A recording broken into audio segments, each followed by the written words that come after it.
Hey guys, it's Kristen. Welcome back to my channel. If you are new here, I am a second year Doctorate of Physical Therapy student at Mercer University in Atlanta, Georgia, and I make videos here on my channel all about physical therapy school and kind of just documenting my journey. So I'd love if you could take a second and subscribe down below. And this is my dog Teddy, who decided to make an appearance in the background of my video, chewing his fake little champagne bottle. So we're gonna ignore that. But today I decided to do a sit-down video because I haven't filmed one in quite some time. I've mostly been vlogging recently, but today I wanted to talk about kind of like non-traditional physical therapy jobs, and by that I mean talking about kind of all the different like specialties, not all of them, but a lot of the different like specialties you can go into in physical therapy, because I feel like overall the profession is just very kind of misunderstood. And when someone hears I'm in physical therapy school or going to be a physical therapist, they immediately either think of like outpatient orthopedics and say something like, oh, I broke my arm once and had physical therapy, or maybe they think of their older grandparent who had PT after a stroke. But I feel like that's kind of the extent of what people know about physical therapy. So I just wanted to make this video to educate you guys, the public, people considering PT, try and figure out if it's right for them, just kind of telling y'all what all is out there. Further ado, let's get into the video. I'm going to tell you guys about 10 kind of cool, unique specialties you might not know about. And I did want to say, if you want any more information about a particular one, American Physical Therapy Association, their website, I will link here, apta.org, I'm pretty sure. They have tons of information about kind of each practice area. But basically everyone needs to get their doctorate of physical therapy first, so that's what I'm in right now. I completed my undergraduate degree at the University of Georgia in exercise science.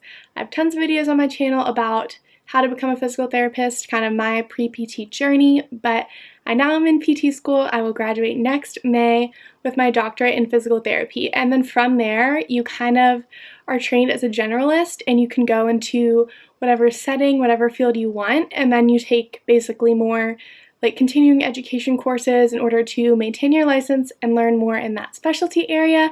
And there also are some residency programs for some of these specialties, which again you can find tons of information about on the APTA website. But this video is just going to be a quick rundown telling y'all what's out there, and then you guys can hopefully find more information on the internet once you do know about these areas.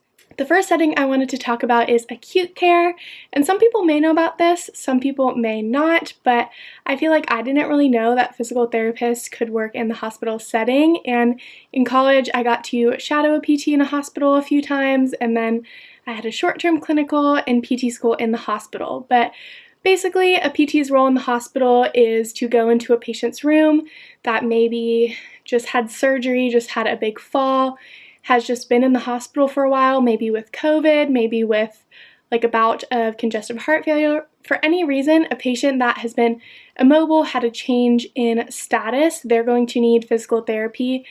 Like, for example, if someone fractured their hip and just had surgery, they're going to need help from the PT to learn how to kind of move around in bed, get up from bed, walk with their walker, cane, crutches, whatever they're using.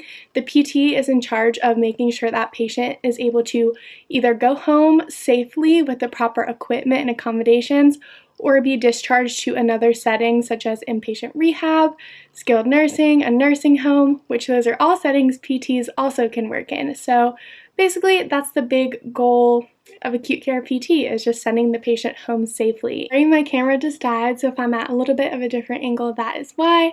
But I think I was saying, I think acute care is a great setting to go into right after school because you really get exposed to a ton of different types of patients, and I think that can really help you figure out if you either want to work in a hospital for the long term or you want to go into neuro or working with certain orthopedic patients, or maybe with postpartum moms on the labor and delivery floor. I think it's just a really good specialty overall. It's also super flexible. A lot of PTs will only work like weekends or 3 or 4 days a week. So again, very flexible. And going off of that, another setting that PTs can work in that a lot of people don't know about is the emergency department. And I honestly cannot speak a ton about this because I've never seen it, but there are PTs in the hospital that specifically work in the ED with people like post-falls or something like that.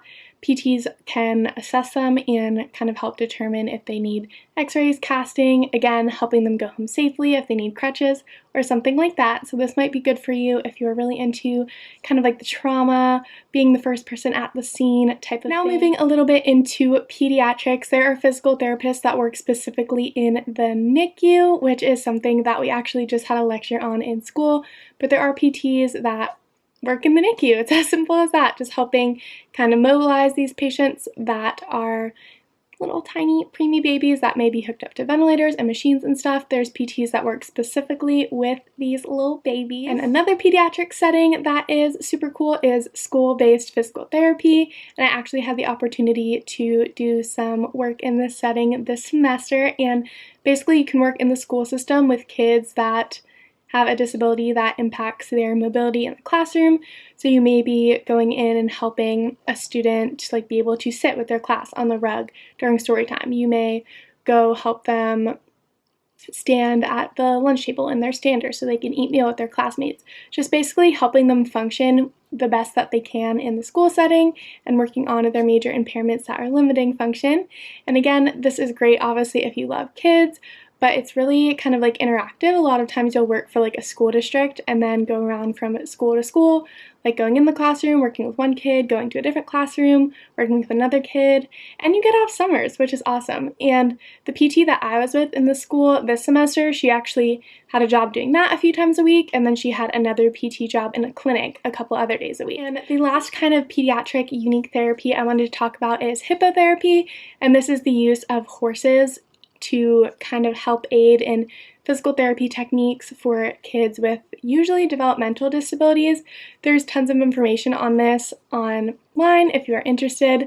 I unfortunately am allergic to horses, so this would not be a field that I could go into, but a lot of pediatric clinics do offer hippotherapy services where a PT will go with the child to like a barn or something, or if the child has a horse, and kind of work with them. And next, there are physical therapists that work specifically with the performing arts, so kind of like theater, Cirque du Soleil, ballet type things. I believe I'm probably missing some things, but again, if you search performing arts PT, tons of information will come up. And I personally have a friend that is interested in dance medicine and working like just with dancers. So again, a really niche thing you can kind of hone in on, and the APTA does have kind of a special interest group for those who are wanting to go into this area. And another little field of PT is wound care / the burn unit, and we actually had an entire class on wound care and integumentary this past summer, and I personally don't think I have the stomach to do that, but the class itself was super interesting, and the PTs that came in and guest lectured were super passionate about just taking care of these patients either in the hospital setting or an outpatient like wound clinic, working a lot with people that have like diabetic foot ulcers or maybe like a new amputation. They had some sort of surgery and their scar came undone. Working on helping patients that had pressure sores, kind of cleaning out, doing debridement, putting on a new dressing. It's a whole little specialty of its own, wound care. And next we have cardiopulmonary physical therapy. This is another huge up and coming field. Physical therapists are starting to work in ICUs, which a couple of years ago, it was kind of commonplace to have people in the ICU just resting, but now research is showing that it is really beneficial to get these patients up and moving. So PTs are now in the ICU working with the sickest of the sickest patients, walking with patients on ventilators, on ECMO. Very, very sick patients are getting up and moving. So again, just adds a whole nother layer of medical complexity, which is super awesome. And again, this is something that we had an entire class on over the summer, and a huge practice pattern of physical therapy. This next one you guys probably already know about because it's the specialty that I'm wanting to go into, and that is pelvic floor physical therapy. I will link a video I filmed talking entirely about what it is, how to get involved with it, kind of how to start pursuing this career as a student, but I am taking my first pelvic continuing education class this summer because you can do so as a student either through the APTA or Herman & Wallace. My class is through Herman & Wallace this August. I will learn how to do internal exams assessing pelvic floor and pelvic floor dysfunction, and then I will have a full-time clinical on it, so hopefully when I graduate I can just go off and start working with that population. But again, watch my video if that interests you and you want to learn more. 10 on my list is teaching, and You can teach in a physical therapy program if you have your DPT degree. I think it varies program to program if they require more than that, but you can teach with just a DPT. This would be so fun and definitely is something I am going to consider, especially later in my career. Maybe when I'm looking to more get into kind of the academic side of things and less in the patient care side of things, so teaching is always an awesome option. So like I said, those are the 10 kind of non-traditional jobs, just kind of the first ones that came to mind. And again, the purpose of this video isn't to provide an exhaustive list because there are so many more jobs out there, but I just wanted this to be a starting point and just kind of educate you guys and show you guys that there's so much more to physical therapy than people realize. And I wanted this to just be kind of like the first little step in putting the word out there of everything that physical therapists can do. So if you have any questions, as always, please leave them down below. I respond to every single comment and would love to help you guys. If you are in physical therapy school, comment down below. Let me know what kind of specialty you guys are looking to enter because there's so many incredible ones, probably ones I don't even know about. So I'd love to learn and chat with you guys in the comments down below. Oh, and another thing that is really awesome is it is super easy to switch from one specialty to the next. Like you just start taking kind of continuing ed credits in a new area and then apply for a job in that area, which is a huge reason why I chose physical therapy in the first place because there are so many different options. If I ever decide I don't want to do pelvic floor, I can kind of shift gears and get a job somewhere else within the next week. So it's really flexible. Really awesome career. I recommend it to anyone. I think that is all I wanted to talk about in this video. But as always, thank you so much for watching, and I will talk to you guys in my next video. Bye! And I pray that it won't be over soon. Oh my, I miss the sun. Just wait, it won't be too long till we arrive the coming day. Please ignore my restless face.